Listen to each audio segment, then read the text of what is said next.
respect to linking Safaricom to election results failure. You remember the NASA leader Raila Odinga said Safaricom was contracted by the Independent Electoral and Boundaries Commission to transmit election results from the Kenya Integrated Electoral Management System kits at the polling stations to the IEBC servers, but he alleged that Safaricom's system never relayed results to IEBC's public web portal. And as a matter of fact, he said, claimed the mobile phone firm deliberately sabotaged the process of result transmission by routing figures from the polling stations to Otmorpho servers, creating a window for the manipulation of numbers. So as we speak right now, we have just received a statement by the Communication Authority of Kenya Director General, that is Francis Wangosi, on the alleged manipulation of election results by mobile operators. And the Communication Authority of Kenya says, hold on, let me see if I can get that specific line for you. It says, in line with our oversight responsibility as the ICT sector regulator, the authority directed the mobile operators to report any cases of transmission failure to us. No cases of transmission failure were reported.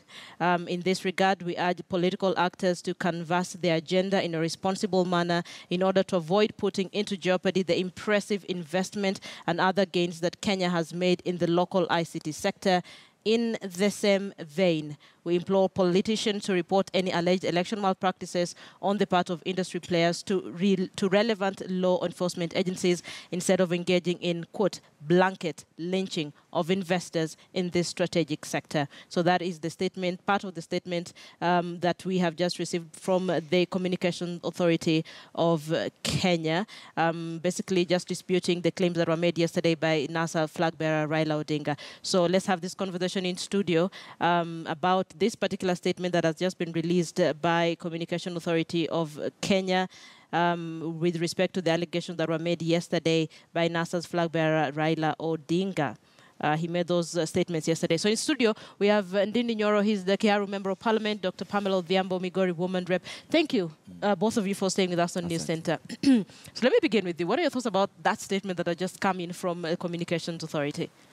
It's a very timely statement because we need to demarcate politics and business in this country and the economy. And when we see someone, a presidential candidate, coming out to speak allegations against a company, especially that is listed on the NSC, that is first of all bad information towards that company, and it even erodes the value of the shareholders who are normal Kenyans and normal wananchi of this country. But as Wagusi said, we need to act with caution and know that Kenya is bigger than all the political games that we are playing. Because once you start touching on such companies that have employed thousands and thousands of young Kenyans, clearly it is very irresponsible. But I want to say that the issue of Safaricom is just one of the many, many issues that we have been treated to by the NASA people. Every single day, they have a new demand, they have a new complaint. And therefore, this does not surprise anyone. Even if tomorrow they come up with even more and more, no one will be surprised. Even if actually tomorrow they come to tell us that they could have raised more money through their pay bill, were it not for Safaricom, no one will be surprised. Juu watu wamewazoea, every day you are crybabies, you are irritants. Go out there and look for votes, because all these things, all these accusations will amount to nothing. But to go to where I left, leader. Can she also respond? Yes, and please, at my age and NASA's team age, if you cannot differentiate between babies and adults, I think that is wanting. I will leave that to your English teacher.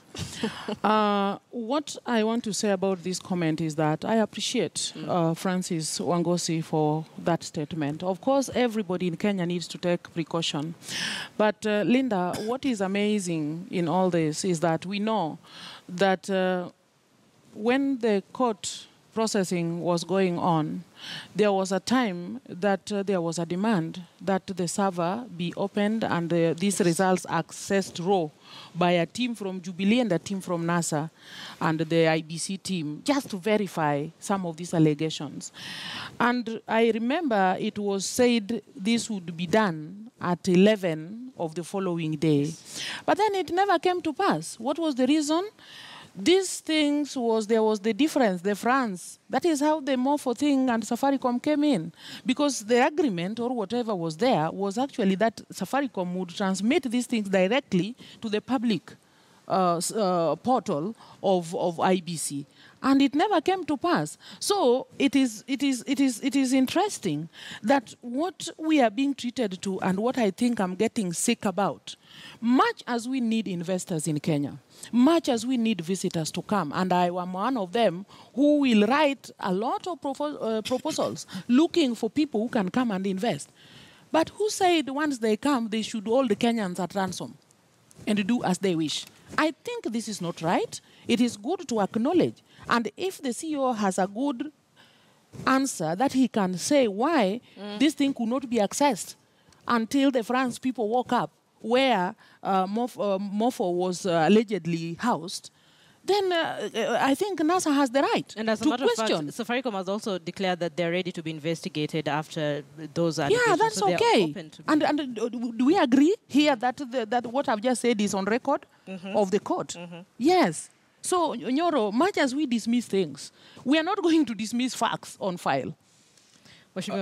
Facts can always be verified. And I want to tell my colleague, because he just mentioned something personal there, that as the doer of deeds know, that those who can do and those who can't teach. And she had said that she used to teach some time back. But going back to our point, and it's good that she's warming up to behaving like an opposition member of parliament. No. Because you need to put government to toes. I want to say that all these issues, and they'll be verified by by CAK, they can be verified by any person, any auditor. They'll be seen to be just hot air. Because most of the things that we have seen coming from the NASA side, it is nothing other than derailments. Something just but you do know the NASA team said they have evidence. They can produce it. Okay. Why did Wagekuja nayo? They had all the media guys there. Okay. The better thing would have been stop just talking. Come with that evidence so that Kenyans can actually see the credibility of your assertions. But as it is now, pure hot air, just issues to derail us as we move towards the 26th. Because they know they are going to lose. And they have to hold on to something. And that something has to be about the processes. Because they cannot hold on to votes because they don't have them. The processes which you say you're very comfortable with and you see nothing wrong with anything and you're fine. Okay. We have issues here and there, but nothing is perfect. Okay. Votes we have. And let me just correct you and help you. The mere fact that somebody wakes up and starts telling Kenyans lies, holding a microphone, that is not the only way people campaign. So I want you to know that even much as you are thinking that you are going to the people, those same people, you've just, sorry, this was out of context. But no, he alluded to it before he said you've just seen the youth, the same people that this government is allegedly interested in. You see the kind of cry they have. So to sum it up, 1, NASA is winning. 2, NASA is winning. 3, NASA is winning. Daktari, we are not counting stones. We are counting votes. Which are there? If it's about stones, you can win. If it's about the Kenyan people, voters, the Kenyan of course people you know have where decided. they are. Yes. Okay, listen, I want to talk about the new laws that Jubilee is now trying to push across. I think this was part of the discussion that was had yesterday at State House here in Nairobi.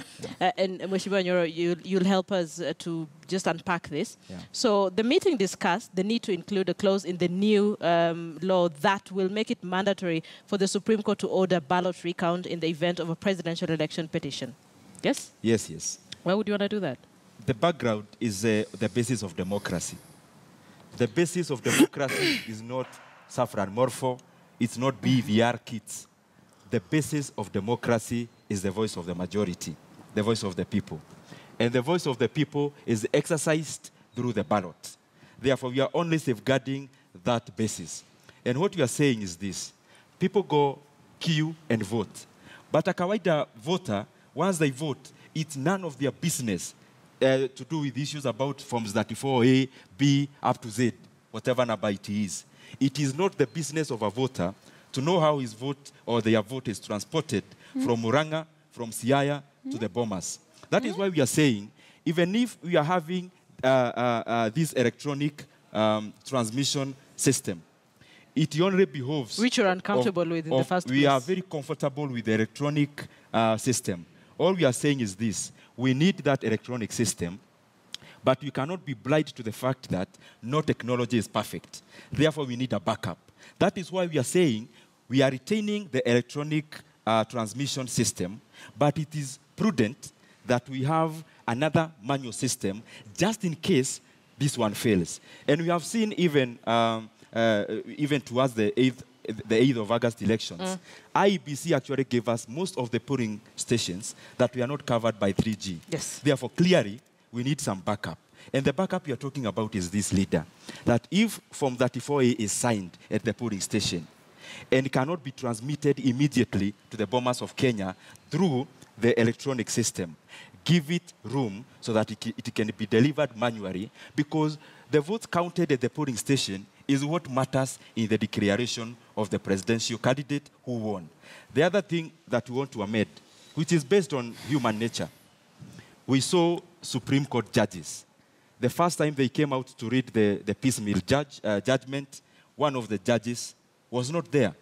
He was hospitalized. Yes. The other one, the second one, Smoking Wajara, didn't show up. No, he was out of the country. Exactly. So we are just saying this. We have a CJ. We have a deputy CJ.